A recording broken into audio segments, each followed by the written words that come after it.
Selamat siang Pak, saya atas nama Yohana Ratnananggi, mahasiswa Prodi Pendidikan Musik semester 4 kelas M2 akan menjelaskan isi ringkasan dari buku Art as Experience dari John Dewey 1934.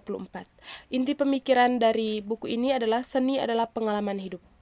John Dewey adalah seorang filsuf pragmatisme asal Amerika, mendobrak pandangan klasik yang menempatkan seni di atas pedesta tinggi, seperti di museum, galeri, gedung konser mewah. Bagi Dewey, pemisahan seni dari kehidupan sehari-hari adalah sebuah kesalahan besar. Yang pertama adalah seni sebagai proses, bukan objek. Seni sejatinya bukanlah benda mati atau lukisan atau patung yang dipamerkan, melainkan proses dan pengalaman hidup yang terjadi ketika manusia berinteraksi secara mendalam dengan lingkungannya. Yang kedua adalah an experience atau sebuah pengalaman. Dewey membedakan antara pengalaman biasa yang terfragmentasi dan an experience atau pengalaman ekstetis. Pengalaman ekstetis terjadi karena suatu aktivitas seperti bisa memasak, merawat tanaman, mendengarkan musik, bahkan bekerja, dilakukan dengan kesadaran, memiliki awal sampai akhir yang jelas, mengalir secara harmonis, dan memberikan kepuasan batin yang utuh. Yang ketiga adalah demokrasi seni. Seni itu hidup di tengah masyarakat, seperti musik jazz, film, komik, atau aktivitas pengrajin lokal memiliki nilai estetis yang sama validnya dengan seni klasik tingkat tinggi jika berhasil menggerakkan emosi dan menyatukan manusia.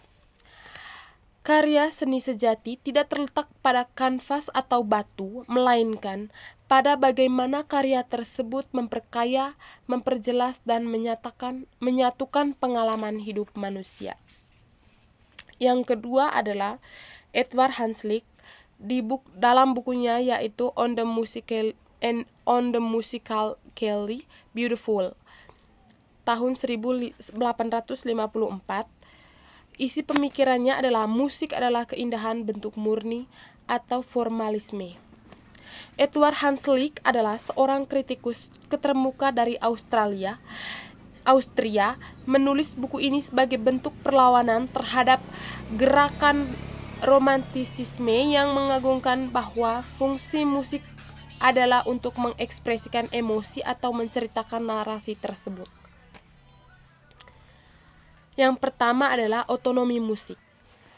Hanslick menegaskan bahwa musik adalah seni yang mandiri atau autonomous.